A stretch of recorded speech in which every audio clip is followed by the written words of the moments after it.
Hey guys, Chip here, and today I want to introduce a new product. Actually, no, it's not new at all. It's an upgrade of an existing add-on, but there are so many new features that I kind of think of it as new. And I think you may find it to be new as well. And oh yeah, it's a free upgrade for existing users. So Anthony and I, along with help from GREEZYBEAR, have been working, developing, testing, and tuning this product for the last few months, and I hope you agree the results are pretty cool. As mentioned, this is an upgrade of our previous product called QuickShot, and there are so many new features that we're renaming it QSHOT2. So perhaps you're familiar with the original QuickShot. Its strength was its absolute simplicity in creating multi-camera animations. It takes you only a few seconds to create a 4-camera animation that can run for a few seconds, 2 minutes or more.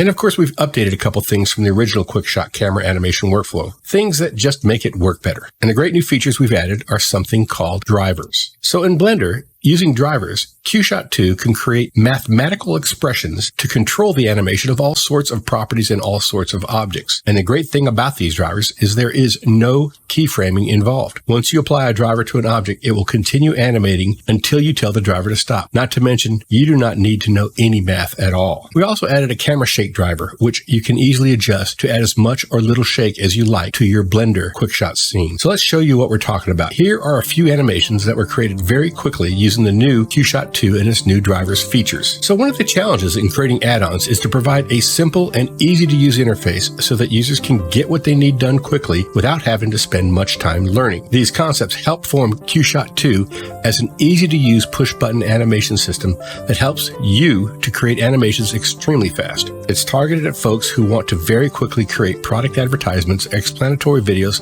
and exciting flybys. What it's not is a full-blown Hollywood animation production environment. So if what you're trying to do is animate the next big great movie, then this product's probably not for you. But if you're trying to create an animation to show your client how their product works, or you're trying to create a video tutorial, or even you want to see how a room looks as you walk through it, then QSHOT2 quickly sets up these types of animations with ease. So let's go ahead and take a deeper look into how it works and how you can use it to generate your own animations and videos quickly. Okay, so now let's take a look at the QuickShot add-on. So I've created this little box here. As you can see, it's got some inserts we just used to cut out, different parts of it. See that one, for instance, and this one here, that one cuts out the side, and this front one right here, cuts out this.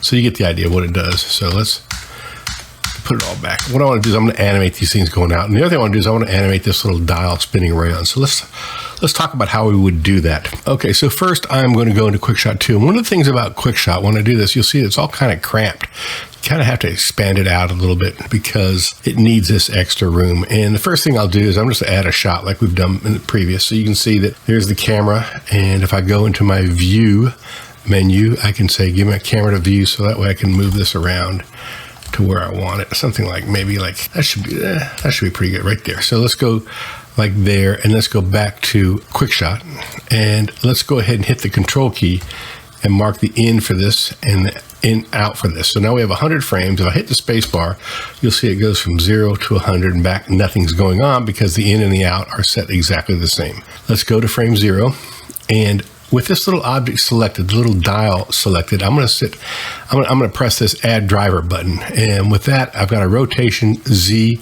Let's try 0.01. And the motion's linear. Start and stop being 0, and 0 means that it'll just go on forever. And of course, Max doesn't care. So if I hit the space bar now, you'll see that we're moving along. Now, if I want to speed this up, I'll go back to frame 0 again and 0.02, and that'll be twice as fast. And so you can see it goes a little faster. How cool is that? So, okay, now that that's done, let's go ahead and let's add another driver to this. Let's go to frame, and let's make this one a location driver. And this means we're going to move it up and down, but this time I'm going to say 0.1 on that, and I want to basically use a oscillating motion on this thing. And so if I hit the space bar now, you see it goes up and down, up and down. It's quite a bit, right? It's a little too much. So what we want to do is go back to frame 0. Let's go make 0.05. Make it a little slower, and then let's take the max as 0.1. So we're just going to use the max as 0.1. So now you see it goes up and down, up and down. Maybe it's a little too much. Let's go frame 0, 0.05, and then we can see it goes up and down. So, and that's really how that works. So next, let's go ahead and let's animate the out position for this camera. So what I'll do is we'll go to in, and we'll move it out. I'm going to move it a little bit like this, and move it out so we can see things kind of coming apart, kind of like that. And then I'll hold the control key down. Just remember the little tooltip will tell you, hold the control key down, and we hit out. And now it's going to go back to the 0 frame. And if I hit the space bar, you'll see that we're going out to that position. Now, if I want to, I can of course change it to a linear motion, or I can keep it with this kind of spline-based motion. And the other thing I can do at this point is I can also add a little bit of shake to it. So if I hit this shake button, you'll see that it's shaking quite a bit. So what's going on here? Well, we have a strength and we have a scale. So if I make this 0.01, you'll see that we're still moving quite a bit, but this time it's not so strong. And if I make the scale like 10, then you can see it moves. Scale moves a little faster, so you can kind of see how that works. So let's make this back to 25, and let's make this 0.005. And let's see, there's a kind of a little bit of a wiggle, not much, but just enough. Okay, so with that done, we can add another shot very easily, but just hitting the add shot button. So if I want to do that, I can go and say add shot, and we'll go to the end button here. And so this next shot might want to be like, I don't know, we might go looking straight down a little bit like this. And we hold the control key, head in, and then maybe we just move it up, you know, like that. And we hit control out. Go to the frame 0 and we play all these. You'll see kind of what's going to happen. It just goes from one shot to the next easily. Okay, so now with that done, let's go ahead and let's animate these guys coming out. So if I click on this and move it up, that's kind of what we want, right? So if I go in here with this and I say add a driver, and again, this is real simple.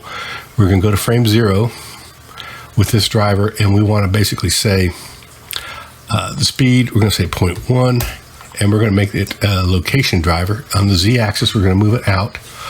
And let's start at frame, I don't know, 30 maybe. And we'll stop at frame, it doesn't matter, we'll just stop at 201, which is the total length of of all the frames. You can see we have 100 frames, 100 frames. And we want to probably go maybe to 30 max, the max distance. So let's see what that does. Yeah, started. Yeah, so 30 is obviously too high. Go to frame. Let's do 201. Let's do a max distance of 10. See what that does. There you go. So you can see that pulled off nicely. So that started at 30. So let's grab this one over here. Let's go to frame here and let's add a driver for him. And this time we're going to go and do again a location. This axis we're going to use is going to be, if you can see, that's the positive X going this way. So we want to click this little button to flip that. We want to go the other direction.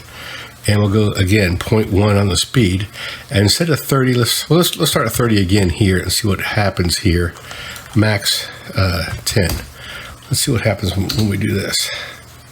So they both come out nicely. Okay, so that's good. So now let's go back to frame 0, and again, all we need to do is get this object right here and add a driver here, and this time we're going to say again one more time location. But you know what else we can do? We can also just go off and select this one here, and I can say copy, and then I'll grab this one and I'll say, let's close this, let's close that driver and say paste. So we have this location. Instead of we're going to go Y in this case. You can see the Y positive is that way, so we'll do Y, and then we'll leave those numbers pretty much the same. So with that copy and paste, that's really handy for this kind of thing. And let's go ahead now and hit the space bar and see what happens. And there's our animation. Everything goes away. It's the second animation. So how cool is that? That's pretty neat. And that's pretty much a very quick overview. There's a lot of other things that people are doing with QuickShot 2. Definitely check the documentation. It's got a lot of tips and techniques in there and how things work as well. So, and that's just simply by clicking this little button right here. It will take you to the docs.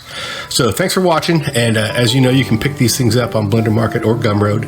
And thanks to both GREEZYBEAR and especially Anthony for all his hard work in developing this, and GREEZYBEAR in testing it and helping doing some of the videos. So we'll see you guys online, and talk to you later. Bye.